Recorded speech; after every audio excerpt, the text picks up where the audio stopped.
Hi. So today's story is called A New Beginning, and we're reading this in the Jesus Storybook Bible. And this is the story from Genesis. Let's see if you've heard this one before.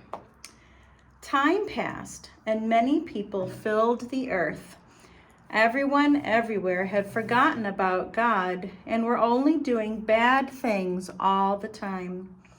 God's heart was filled with pain when he saw what had happened to the world he loved. Everywhere was disease and death and destruction, all the things God hates most. Now Noah was God's friend, which was odd in those days because no one else was. Noah listened to God. He talked to God. He just loved being with God, like you do with your best friend. Noah, God said, things have gone wrong. People have filled my world with hate instead of love. They are destroying themselves and each other and my world. I must stop them. First, we'll build an ark. Do you know what an ark is? Or how to build an ark? Neither did Noah, but luckily God knew, and he would show them.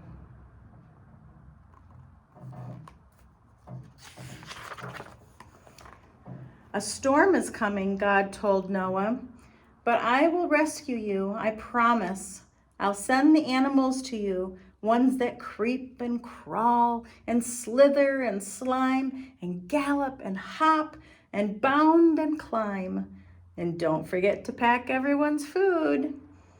The storm was going to wash away all the hate and sadness and everything that had gone wrong and make the world clean again. God had thought up a way to keep Noah safe, but Noah would have to trust God and do exactly what God told him. So Noah built an ark, very short for a big boat.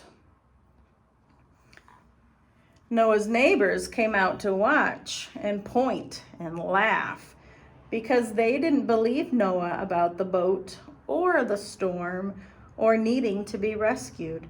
And Noah must have looked rather silly. His boat was in the desert.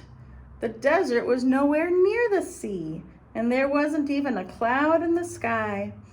Why would anyone need an umbrella, let alone a boat? But Noah didn't mind so much what other people thought. He minded what God thought. So he just did what God told him to do. When the ark was ready, God said, "All aboard!" And Noah's family and all the animals climbed inside. And God shut the door.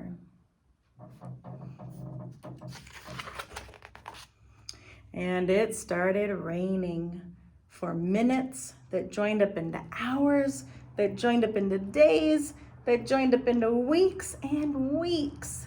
And the rain joined up into puddles, that joined up into rivers, that joined up into lakes, that joined up into a flood that covered the whole world. Their boat had once seemed so big, and now it suddenly seemed very small. But in the middle of the huge storm, in the crashing waves, and in all the thunder and lightning, through it all, God was with them. And God kept them safe for 40 long days and 40 long nights. Finally, the rain stopped. The sun came out, and Noah threw open all the windows. "Hooray!" everyone shouted. Noah sent his dove out to explore, and it wasn't long before she brought him back a fresh olive leaf.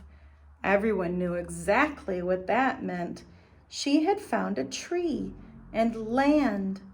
The water was going down. At last the boat landed quite suddenly on top of a great mountain. And soon as it was safe, God said, "Out you come." And so they followed everyone, skipping and dancing onto dry land. The first thing Noah did was to thank God for rescuing them, just as he had promised.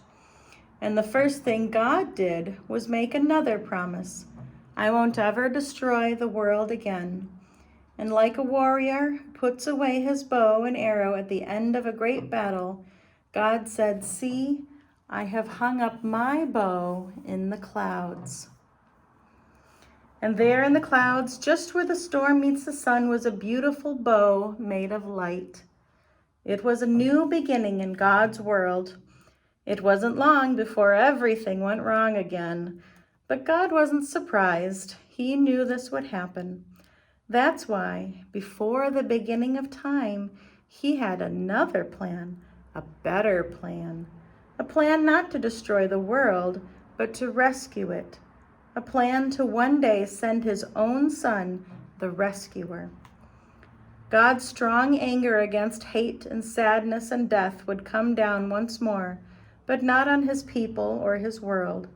No, God's war bow was not pointing down at his people. It was pointing up into the heart of heaven. Thank you for listening.